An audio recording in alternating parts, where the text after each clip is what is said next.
एक और विषय जो काफी संवेदनशील है मगर उस पर बहुत चर्चा नहीं होती है, वह है अनौपचारिक रिश्ते जो इस सुंदर उम्र में होते हैं, जिसमें हम हैं।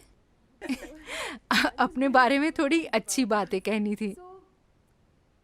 आजकल लोग शारीरिक संबंध बनाते हैं, लेकिन इन रिश्तों में ज्यादा भावनाएं नहीं होती।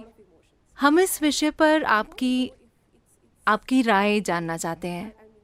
अगर लोग अपनी मर्जी से ऐसे रिश्ते बनाते हैं तो क्या ये सही है या ये क्या है? क्या मैं एक चुटकुला सुना सकता हूँ? बिल्कुल, मुझे चुटकुले पसंद हैं। एक मिसेस भाटिया थी। कोई भाटिया तो नहीं है? मैं नाम बदल सकता हूँ। एक मिसेस भाटिया थी जिनकी शादी की 50वीं वर्षगांठ थी। वर्षगांठ मनाने के बाद अगले दिन उन्होंने तलाक की अर्जी दे दी। जज ने तलाक की अर्जी देखी।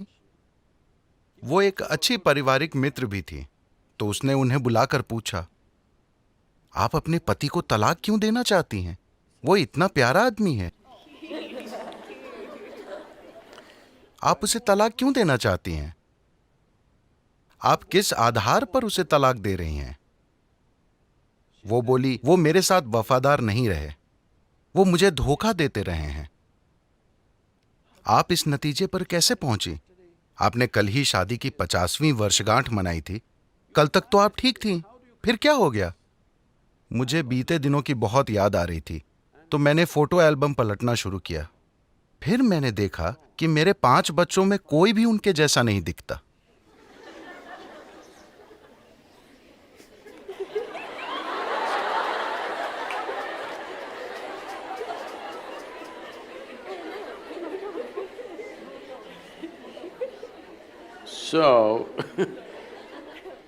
देखिए, अभी क्या आपको याद है कि 10 पीढ़ी पहले आपकी दादी की दादी की दादी कैसी दिखती थी?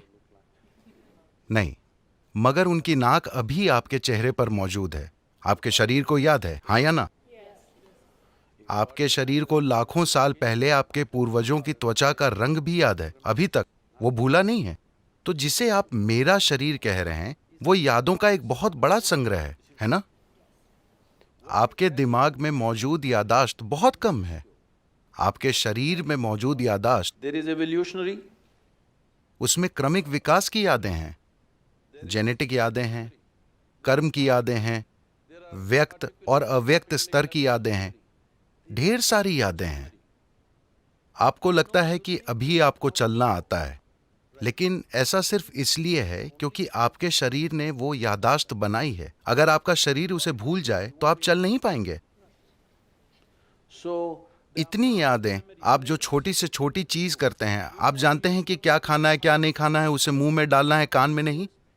ये सुनने में अजीब लगता है, लेकिन आप यादों के कारण ही जानते हैं। तो आपका शरीर ढेर सारी यादों का भंडार है और वो हर समय यादें इकट्ठी करते रहता है। अगर आप यहां से यहां तक चलें तो 50 अलग अलग तरह की हल्की महकें होंगी। हो सकता है कि आप उस पर ध्यान न दें, मगर शरीर उसे इकट्ठा भी करता है और पहचानता भी है। वो लगातार पहचानता रहता है, इसलिए आप जानते हैं कि सुगंध क्या है, दुर्गंध क्या है, ये इसकी गंध है। आप आवाज, गंध वगैरह के अलग अलग पहलुओं को पहचानते हैं, क्योंकि ये प्रक्रिया लगातार चलती रहती है। तो इस शारीरिक यादाश्त को इस संस्कृति में पारंपरिक तौर पर हम ऋणानुबंध कहते हैं। वो शारीरिक यादाश्त जो आप बनाते हैं। आप जागरूकता के साथ अपनी शारीरिक यादाश्त बना सकते हैं, या बस ढेर सारी यादाश्त अंदर लेकर ढेर सारी शारीरिक उलझन से गुजर सकते हैं। तो जहां कहीं भी प्रभाव होता है, मुझे पता नहीं कि आपकी पीढ़ी में लोग अब भी ये चीजें जानते हैं या नहीं, मगर अब भी बैंगलोर में ऐसे लोग मिलेंगे जिन्हें अगर आप नमक देने की कोशिश करेंगे तो वे उसे नहीं लेंगे। वो कहेंगे वहां रख दीजिए। अगर आप उन्हें तिल देने की कोशिश करें तो वो कहेंगे उसे वहां रख दीजिए, क्योंकि उन्होंने कई पदार्थों की पहचान कर ली है जो आसानी से आपकी यादाश्त को लेकर मुझ तक पहुंचा सकते हैं। अगर मैं वो चीज ले लूं, मुझे वो यादाश्त नहीं चाहिए। यही वजह है कि आमतौर पर इस संस्कृति में एक दूसरे को छूना, हाथ मिलाना, ऐसी चीजों से परहेज किया जाता है। हम अपनी ही दोनों हथेलियां मिलाकर नमस्कार करते हैं, क्योंकि हम यादाश्त नहीं इकट्ठी करना चाहते। क्योंकि अगर मैं इसे बस छूता हूं तो ये इसे भी याद रखता है। आप अपने 4 दोस्तों के साथ इसे आजमा कर देखें। आप उनके हाथों को छुएं, याद रखने की कोशिश ना करें। हर दिन बस उनके हाथ छुएं और भूल जाएं। कल अगर वो आकर आपको छूता है, आप जानते हैं कि ये उसका हाथ है ना? तो शरीर याद रखता है, ये दिमाग में नहीं है। शरीर की यादाश्त होती है, इसे ऋणानुबंध कहते हैं। जब यौन संबंध बनते हैं या ऐसी कोई अंतरंगता होती है जिसमें विचार, भावनाएं और शरीर शामिल हों, तो आपके शरीर में जो यादाश्त रह जाती है वो बहुत बड़ी मात्रा में होती है। इसलिए कहा गया है कि आपको इसे जितना हो सके उतना सरल रखना चाहिए। कुछ दूसरे पहलू हैं जहां कुछ तांत्रिक प्रक्रियाओं में ऐसी चीजें होती हैं। वे सालों तक खुद को तैयार करते हैं ताकि शरीर से इतनी दूरी बना ली जाए कि शरीर कहीं से कोई यादाश्त न उठा पाए। इसे एक साधना की तरह किया जाता है, बेलगाम संभोग की तरह नहीं। तो सवाल नैतिकता का नहीं है। सवाल ये है कि आप अपने जीवन में अपने साथ क्या करना चाहते हैं।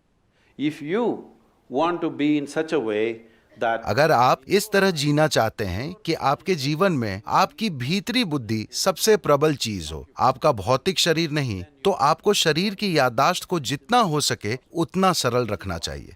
इसलिए सादा भोजन, लोग बिल्कुल सादा भोजन करते हैं।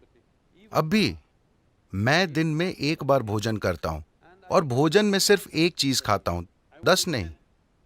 मैं वो चीजें दूसरे दिन खा लूंगा, मगर आज मैं सिर्फ एक चीज खाऊंगा।